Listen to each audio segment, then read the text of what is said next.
Hello friends, welcome to the Tech Listen channel. So friends, today I will talk about NVIDIA GeForce RTX 4050 graphics card. So friend, NVIDIA's mainstream GeForce RTX 4050 era graphics card, which succeeds the RTX 3050, reportedly launched in June 2023, and this could end up being the highest volume SKU in the RTX 40 series desktop lineup.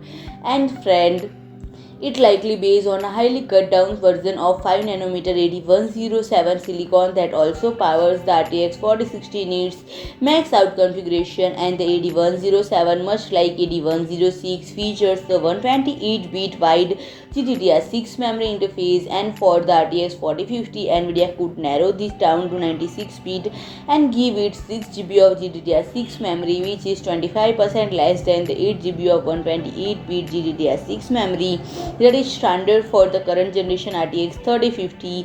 And friend, if you like my video, please do like, share and comment, and don't forget to subscribe my channel and press the bell icon.